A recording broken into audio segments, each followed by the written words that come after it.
안녕하십니까. 칸중국 코리아 이태윤입니다.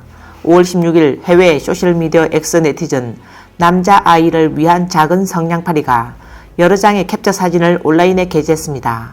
중공 홍 2세대는 자기 며느리가 90년대 출신 발전개혁위원회 간부의 성욕구 배출 도구로 전락했다고 폭로했습니다. 2023년 신고를 시작한 이후 지금까지도 이 관리는 재직 중이고 자기 아들은 우울증에 시달리고 있다고 말했습니다. 홍 2세대는 CCTV를 비롯한 국내 여러 매체에 괴롭힘을 당했다는 내용의 폭로글을 올리며 물었습니다. 인민의 공무원이 인민의 아내와 잘 수 있는가? 한 상세 캡처 소식에 따르면 사용자 791-670-1065는 4월 23일 게시글을 통해 자신은 보통 홍 2세대이며 2023년 8월 29일 아들이 자신에게 메시지를 보내 며느리가 바람을 피우고 집까지 나갔다며 바람을 피운 대상은 당시 옌청시 발전개혁위원회 에너지처 처장 송모 씨라고 밝혔습니다.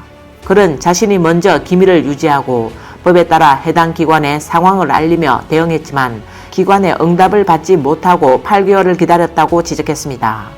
그러던 중 아들은 우울증에 걸렸고 아내는 과도한 분노로 뇌출혈을 일으켜 침대에 누워 있습니다. 손자는 보살펴줄 사람이 없어 이렇게 큰 좌절과 타격을 받아 더 이상 살 마음이 없다고 말했습니다. 캡처 사진을 보면 이 글은 중공 중앙기울검사위원회, 중앙조직부, 국가발전개혁위원회, 장수성 기울검사위원회, 관영 CCTV, 인민망, 장수신문 등 여러 매체에 전달된 것으로 확인할 수 있습니다. 또 다른 캡처 내용에 따르면 번호판 수J라는 글자만 보이는 승용차 뒷부분에 붉은 바탕의 흰 글씨로 옌청 발전개혁위원회 송 처장이 유부녀를 유혹해 바람을 피웠지만 사건 발생 6개월 후에도 여전히 그 자리에 있다는 표와 송모 씨와 며느리의 채팅 기록인 것 같은 내용, 그리고 며느리의 각서 등이 승용차 뒷면 전체를 덮었습니다. 해외 X 네티즌 심화 인하는 집안에서 부급 간부를 배출한 적이 있습니까? 아니, 아직도 자기가 무슨 홍 2세대라고 자칭합니까? 어울리지 않습니다.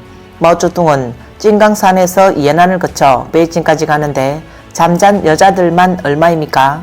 남의 여자를 빼앗아 자는 일은 중공의 훌륭한 전통이지 않습니까? 라고 말했습니다. 적지 않은 네티즌은 홍 몇 세대라고 말하지 않았다면 그래도 동정하는 사람이라도 있었을 텐데 혁명을 시작할 때 집세를 내지 않고 집주인의 작은 마누라와 동침하고 집주인의 밭을 나누어 갖는 것이 홍 1세대의 원래 의도가 아니었나요? 이제 당신들이 당해보니 화가 납니까? 당신의 며느리가 간부에게 당한다는 것은 당신은 이미 붉은 후손이 아니라는 것을 증명하는 것이다.